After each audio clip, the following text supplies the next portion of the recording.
Hello everybody, welcome to day 9 of Jason's 30-day challenge. I am so proud of each and every one of you. And today I just want to bring a short spiritual lesson, and it really is in regards to really encouraging ourselves. You know, at this point in the challenge, I know perhaps that there's some of you, the fanfare is over, the excitement has kind of dwindled, and really you are just really depending on just getting up and just being committed to this thing. And perhaps even it's been really difficult at this point to where you're not even sure if you really want to do this anymore. I just want to let you know, listen, there are times when we take something on in our lives, or we're put in a situation where God really wants us to encourage ourselves in the Lord, to encourage ourselves from the inside, and to make those things happen that He's given us to be faithful with. I'm reminded of a story in the Bible where King David, when he went and he took about 600 men to battle, and while they were in battle, the enemy from behind came and took their wife and children, burned the city to the ground. And when they came back, when David and his men came back and they saw that their wife and children went off into captivity, and the city was burnt, the men wanted to turn on David and they wanted to stone David.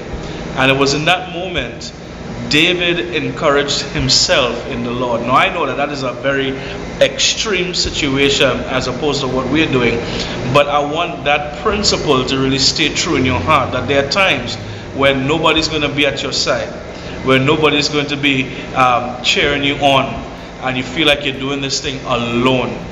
That's the moment where you learn to encourage yourself in the Lord. And when you do that, listen, God is going to honor you. God is the one. And when God is on your side, no matter who else, if nobody else is on your side, if He is on your side, that's all that matters. So hang in there. God is going to be faithful with you. Continue to be faithful with Him in this 30-day challenge in your spirit, soul, and body. And I guarantee you, you're going to get through this just okay. All right, so that's your challenge for today. I love you all. Continue the good fight. Continue to press through, and God is going to honor you. All right, so let's turn it over to the Dr. Homer segment at this time.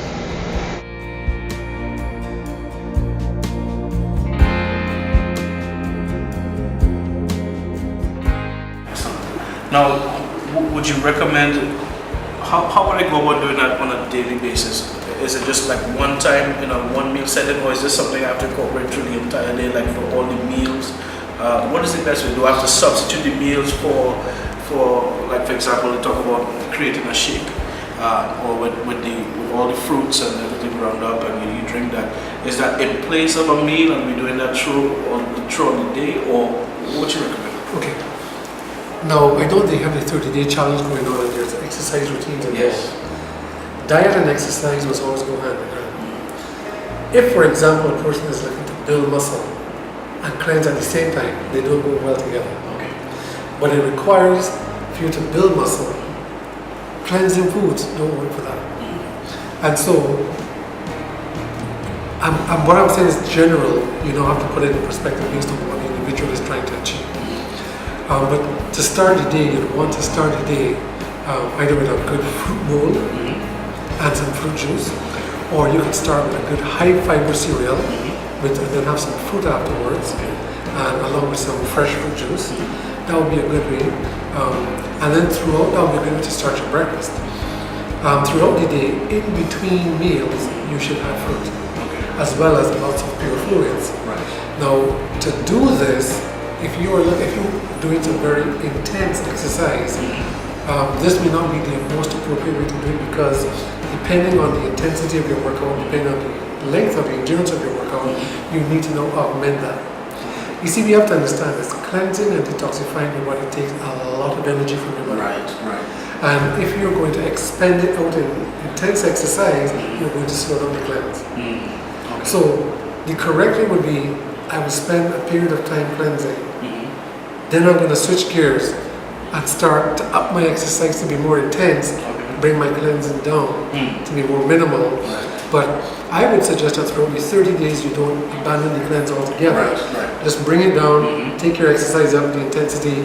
But in the beginning, I would, you may want to look at a little bit more cleansing efforts, less intensity with the workout.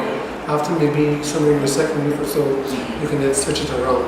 And you're going to get a much better effect for your cleansing.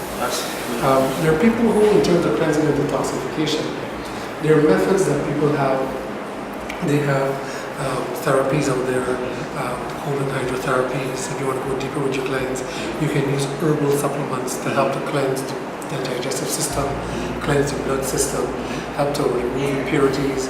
A lot of us don't realize, and perhaps when you get a chance to see what we do at the center in more detail, a lot of us have organisms running around. It's like parasites.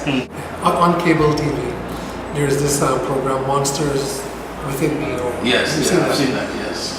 You'd be surprised how many of us are walking around. We have parasites, we have candida, and so cleanses can take on, it depends on really how deep you want to go. So apart from using the foods, if you wanted to include some herbs, you can go deeper with the herbs to cleanse the digestive system especially. But then there are things that can help to cleanse the blood, things that will destroy the parasites, things that will destroy harmful bacteria in your body, that you can now give yourself a deeper cleanse. Now if you want to go deep into the cells and the tissues, you now can adjust your cleansing now to be even deeper. But the deeper you go with your cleanse, the less intense you can go with your exercise. To the point where you can be just no exercise at all.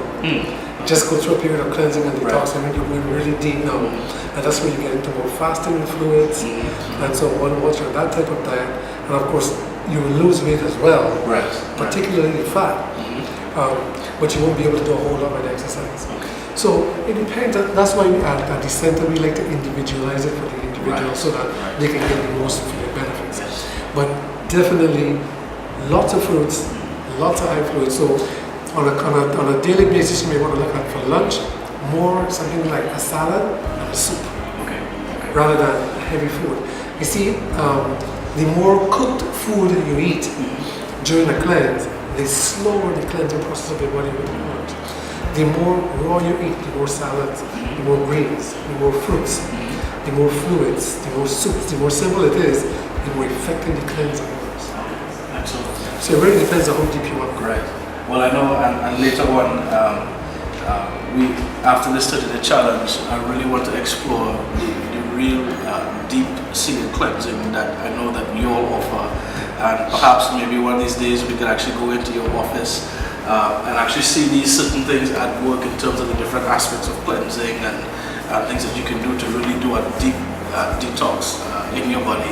And I'm really excited about that. I was there and I'm just amazed of the different things that you can do really to really bring about a complete cleanse in your body. And so we will explore that aspect further on. So thanks again. This is a segment that really focuses more on the detoxing of the body aspect.